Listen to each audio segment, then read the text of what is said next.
Settle down, brother. This is the Quarter Report powered by ENCA.com. South Africa is a movie. Welcome to the watch party. When Bheki Cele says he's in his bag, he means a Woolies bag. Because we found out today that Matlala delivers his bribes/favors in black Woolies bags. 200K for you, 300K for you, Merry Christmas. And as the ongoing gate of missing 3 beanies gate continues, I would like to announce that for any information or the return of the 3 beanies that are currently missing, all of these Woolies bags could be yours. Although I will say now that there is no money in them. So unlike what Matlala gave to Bheki Cele, you're literally just going to win Woolies bags that you can use for your next bribe of an ex-police minister and high-ranking ANC official. Right, let's talk about 4 major stories from Matlala at Ad Hoc in a maximum security prison again today, because Matlala lost his cool and Matlala started to look very, very bad. Number 1, Matlala claims that General Mkhwanazi and him had a physical in-person meeting that had a witness at it who we can call on, and that at that meeting, General Mkhwanazi told Matlala that he would organize for Matlala to face the charge of allegedly attempting to have his ex-girlfriend Kgosi Mampuru killed if Matlala did not influence the person who had opened an IPID complaint against the PKTT, the Political Killings Task Team. Number 2, Matlala admitted to being good friends with a drug dealer who imported materials into South Africa to manufacture drugs. And Matlala also lent this guy 1 million rand. And this guy is now missing. Nobody knows where this guy is. 3, Matlala claims that Bheki Cele, according to his suspicions, organized for him to be arrested after he started ignoring Bheki Cele's calls. 4, Matlala claims that when he paid off police officials, it was clearly corruption, but they were doing the corruption, not him. He was just paying for favors to get what he deserved, but they were taking bribes, but he was and was not bribing them. Fascinating logic. We're going to get into it. Right. Only place to watch the full show is at ENCA.com. The link is in the description if you're watching on YouTube. If you're on YouTube, give us a like and a subscribe. You can get wonderful merchandise at 3beaniesnetwork.com to support. Follow our WhatsApp channel by searching 3 Beanies Network with Dan Corder. The link is on YouTube if you're watching on YouTube. And contact us on the WhatsApp line 0607 613 436. We will get to many hilarious WhatsApps later on in the show. So, Matlala claims that he is facing a charge of the attempt to kill his ex-girlfriend, Kgosi Mampuru. And by the way, that's one of the reasons why this ad hoc committee hearing with him is happening in that prison, because that's where he's being held while on this trial. He claims that he is facing that charge because he did not do what General Mkhwanazi asked him to do. So there is a complaint in IPID by a person who claims that they were tortured by the PKTT, the Political Killings Task Team. And Matlala claims that General Mkhwanazi met with him in person and said, you will go to that person and influence her to withdraw that complaint and tell everyone that current police minister, now on suspension, Senzo Mchunu, forced them to make that complaint, even though that it's not a real complaint, that didn't really happen, torture didn't really happen on them at the hands of the PKTT. And if you don't do that, you will face this charge of an attempt to kill your ex-girlfriend, Kgosi Mampuru. That's what Matlala claims. Massive claim, considering, firstly, the fact that he's on trial for that. Secondly, the fact that Kgosi Mampuru is in hiding. And so amazing if she did not receive a genuine hit on her life, that she would be in hiding. Thirdly, it's General Mkhwanazi who Matlala is casting this aspersion on, the man who's at the center of the Mkhwanazi cinematic universe ever since that July 6th press conference, and all of these allegations that he made that are overwhelmingly now backed up by evidence and cross-examined testimony. Okay, so Matlala makes this claim in Ad Hoc today, and then he is asked by MPs, but firstly, do you have a witness? And he says, yes, I can call a witness. Senona is there. Now, Senona is head of the Hawks in KZN, a big deal. And somebody who's been brought up before on allegations of corruption and helping and aiding and abetting criminal elements or alleged criminal networks, already in Ad Hoc and Madlanga. But Matlala says that Senona, if he's telling the truth, will back up the testimony because he was also there with Mkhwanazi. Now, and Matlala in this meeting. But then one of the MPs says to him, well, the PKTT raided you twice, once at your work, once at your home. And then you had this alleged meeting with General Mkhwanazi where you alleged that this conversation happened. And then after that, Mkhwanazi says he will revert back to you about like making sure some problems for you go away. And then later the PKTT arrests you. So from this MP's position, maybe, I think it was an MK MP, maybe Mkhwanazi was just saying these things to Matlala as part of an investigation into him to extract more information and hard dirt and evidence against Matlala in this meeting. Lead him on, because all the while, this was just an information gathering exercise from Mkhwanazi to provide more information to his unit for the case against Matlala to then justify his arrest. That's the hypothesis that this MK MP put forward. And Matlala said, well, maybe I was played, maybe I was being had and led on, but there was a genuine IPID complaint of torture by a person at the hands of the PKTT that answers to General Mkhwanazi. So if this complaint was genuine, why would, like if I'd gone and pressured that person and that person had dropped their complaint, then would Mkhwanazi have gone to IPID and said, no, don't worry about it. I was just like pressuring him to try and extract information for an ongoing investigation into and put the complaint back up. Like that complaint is real. That complaint was not a stitch up. And so why, if Mkhwanazi was just trying to extract evidence from me, would Mkhwanazi have said that? And the MKMP said, well, because like it was a real complaint. Maybe it was useful for Mkhwanazi to convince you, Matlala, that he was telling the truth and was genuinely going to help you with your problems in exchange for you helping him with his problems. So that's a really, really, really big point. And this potential witness coming is really important because based on your perspective, as we know, nobody is perfect. And we, at least on this show, do not hero worship anybody to the point of believing that they are faultless. There is a world in which General Mkhwanazi did, if this meeting really did happen, go and extract this information from Matlala as part of an ongoing play on Matlala that eventually led to his arrest and had PKTT raids before. But at the same time, in the same world, it could also be the case that there's this torture complaint against, or at IPID, against the PKTT, and Mkhwanazi reckoned that Matlala had access to the person to influence that person to drop the complaint and pin the false complaint on Mkhunu or whatever, and that Mkhwanazi was maybe trying to get Matlala to do that for him. That is just the theories that are currently on the table. And we don't have enough evidence either way from that meeting. But what I will say is that based on everything Mkhwanazi has said and everything Matlala has said, I'm still infinitely more likely to believe General Mkhwanazi's take on the events because Matlala has got so many holes in his testimony, so many questionable and bad decisions, so many things that don't line up.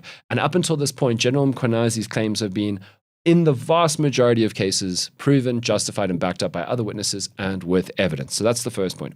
Here's the second point. We need to talk about Jerry Bashogha, a man who is currently missing, and nobody knows what happened to him. Matlala was asked about Jerry Bashogha, and many MPs asked him after the evidence leader did, and Matlala said he was good friends with Jerry Bashogha and also admitted that he knew that Jerry Bashogha was a drug dealer, and not a smolanyana on the corner little baggies drug dealer, but a drug dealer who is importing kilograms and kilograms and kilograms and kilograms, pounds and drums and liters of material into South Africa to manufacture final product drugs to then sell. Those are overwhelmingly hard drugs. You don't need to know a lot about drugs to know that weed doesn't have a huge factory process as part of its production, right? These are hard and dangerous drugs that need to be chemically altered and prepped in such a way that they can then be sold as final product if materials are being imported. And then people said to Matlala, how could you have been friends with this person? If you know that this person was a major creator or importer of materials to create drugs that are addicting people, ravaging communities, destroying people's lives, destroying their futures, etc., how could you be friends? And Matlala said, he can't judge his friend for what he was doing. And people said, why? And he said, I can't judge my friend for what he was doing. Really, really not a good look. And then Matlala professed to have lent Jerry Bashogha around R1 million, and that Jerry Bashogha had paid back like 9/10 of it, that there was about 100 and something thousand left over that Jerry Bashogha still owed him. And Matlala claims that Jerry Bashogha told him that $1 million was for cattle, because he was getting into cattle farming, allegedly, Jerry Bashogha. But then Matlala also confessed under questioning that he can't be sure that that's how the money was spent because he just sent around R1 million to Jerry Bashogha's business banking account. So he got no information back on how that money was spent. It could have been spent on drugs or something else, maybe not cattle at all, maybe just cattle, but he couldn't, nothing further could be said on that. He didn't know anything further. And then something else you need to know about Jerry Bashogha being missing is that many people believe he's been kidnapped. Many people believe he's been disappeared. And Matlala is linked. There are suspicions of Matlala maybe even being involved in the disappearance of Jerry Bashogha, his alleged friend. And so people asked him, are you a loan shark? Are you a thug and a criminal? And he denied it. Really, really important part in the case. But what a galling thing for someone to say, I know that my friend imports materials to manufacture hard drugs that destroy people's lives and are part of a drug epidemic in this country. And I can't judge my friend. And even I will lend him R1 million. So then Matlala professes under questioning that he thinks that ultimately he got arrested because he stopped taking Bheki Cele's calls and paying money to Bheki Cele. So he's blaming Bheki Cele's camp and side of the world, which includes Dumisani Khumalo and General Mkhwanazi, because Matlala claims that Cele set up the meeting between Matlala and Mkhwanazi, and Matlala claims that Cele called Dumisani Khumalo to get some of the harassment and charges and things leveled at Matlala taken away and stopped within the police service. And Matlala reckons that it was that side of the SAPS fight, of the SAPS factional war, the Zulu war, as Cele called it, according to Matlala's testimony, his reporting, or his claims. Yeah, I wouldn't say reporting necessarily, but his claims of his memory. So he claims that Bheki Cele ultimately got him arrested. That's really important because Matlala has been describing two different factions allegedly extorting him. And Matlala has done this thing of pretending that he's just this naive, innocent person who happens to have so much money and everybody's just taking advantage of him and he can't even keep track of nor fully understand how everything is happening to him. And he's just this lamb, this Bambi figure in the forest when he's so clearly not. He's so clearly hyper intelligent. You don't just come from a township buying and selling goods in the early 2000s to this extraordinary level of power where you are providing personal protection services to a taxi boss who's the alleged kingpin in the Big Five drug cartel. And he also said he was providing free vehicles and equipment and personal protection to the mayor of Ekurhuleni and the Ekurhuleni Police Department, and Bheki Cele and Brian Mkhwanazi were calling him and offering him help. You don't, unless you win the lottery, which he didn't, you don't just end up with that kind of money. Also, just being questioned by one of the MK MPs, he revealed that his highest level of qualification is a matric. And the natural next question by the MP, specifically MP Shongwe, said, okay, how have you become so successful if you only have a matric? And then he says he doesn't consider himself successful. Right. My guy, you are giving away R500,000 rand to a former police minister. How is that not, how having access to that money inherently is successful as business? And all of these big police officials are calling you all the time. There was another extraordinary moment today when he revealed that a guy who at the time was Sergeant Kgosi, who may have now been promoted, because they're trying to figure out whether or not Matlala had a relationship with Shadrach Sabir. After he claimed Matlala that Sabir, he'd only met him 3 times. And then it turns out that Shadrach Sabir's wife went to Sabir's, I think, son's birthday or engagement party. And the guy said, the questioner said, why weren't you invited? And he said, well, I don't know. My wife is friends with whoever she's friends with. Even if that's true, bro, how did that happen? How did that happen, even if that is true? He also claimed that Bheki Cele has a son that people don't know about who is doing engineering and would send Matlala bills for Matlala to pay on behalf of that son. So again, you're not successful. Give me a break. Okay, so Kgosi, right? He is apparently the right-hand man and the right-hand man of Shadrach Sabir. And Matlala told Ad Hoc that he once told Kgosi to go and buy him batteries for his speedboat, which Kgosi then did. And the ANC MP questioning was like, so a police officer who's the right-hand man of the Deputy National Police Commissioner, Shadrach Sabir, is running errands for you. And he said, yeah, but he's also a normal man in his normal spare time. And the ANC MP said, but he's a police officer. And he's going to buy batteries for your speedboat on your orders. He's your errand boy. He's your ice boy. ANC MP didn't say that, but that's basically what he was saying. And then the ANC MP said, so you can get this right-hand man to run errands for you. That's how big you are within the police in this part of the world. And this guy is the right-hand man of Sabir, but you've got no improper relationship with Shadrach Sabir. Okay.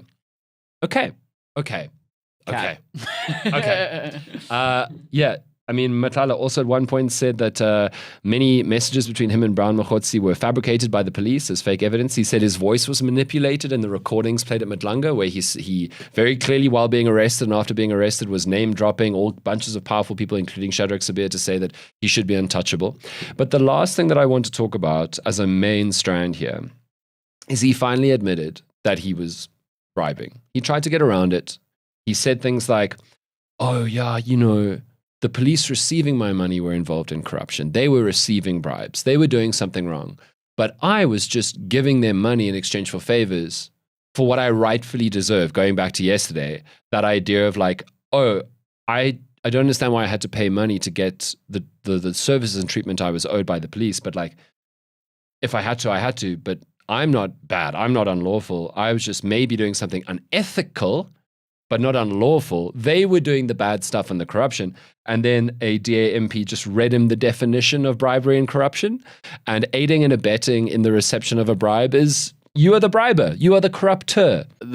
I will say, I'm not generally a fan of politicians and specifically MPs, but they were very good today in the forensic analysis cross-examination of what Matlala said. Yeah.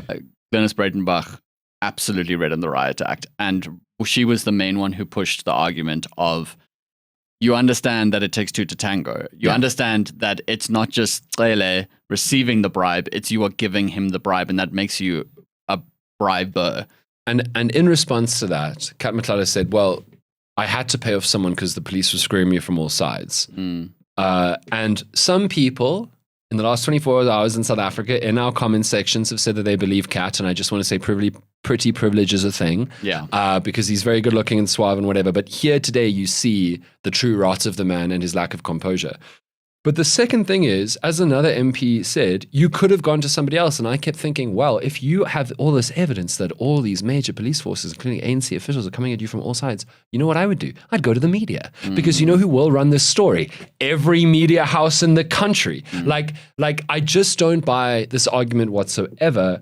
And again, he's not this naive Bambi in the forest. He is benefiting extraordinarily from all of these connections. And he clearly has worked very hard to gain access to the personal lives of all of these people, providing people protection for nothing, trips here for nothing, doing this for nothing, doing that for nothing. Willie's bags. Come on, bro. The ANC's Kola also was really, really good. He lasered in on the relationship with Sabia and the errand boy thing, which was really good. I would like to say two things. One is serious and one is less serious. Firstly, the text timeline is really, really interesting because he said Matlala, for the first time, apparently, according to SC Arendse, started disputing messages, which he hadn't done properly even before yesterday, in the lead up as they were consulting before the thing. Although he keeps saying this funny thing that he doesn't know stuff because he's been in jail. Yeah, because he's been in solitary confinement. However, he does remember certain things very well. Also, he had a cell phone in jail. Also, his lawyers talked to him all the time. Yeah, so this is the point, is that he was saying, oh no, any message past the time that I was arrested can't be me because I didn't have my phone. My guy, the allegation is that you had the phone and it was taken from you when it was discovered when you were in prison. That's not a valid excuse. No. It's also blatantly clear that no one on the panel from the MPs know how WhatsApp works because it took about 25 minutes for specifically Sauls from the PA to figure out why the name was Dlamini linked to Matlala. And then, it was a joke, honestly a joke. The other thing I want to highlight is the fact that I need to see the cars that Matlala owns. Yeah. Because that guy has ball knowledge, let me tell you. Every single time he mentioned a car, he didn't say a brown car. He said, I started writing them down because I started noticing that he was doing this. So he was talking about Cele and the hand over the Woolworths bag and stuff. And he said, he was driving in a red Jeep. Like, how do you know? Okay, anyway, doesn't matter.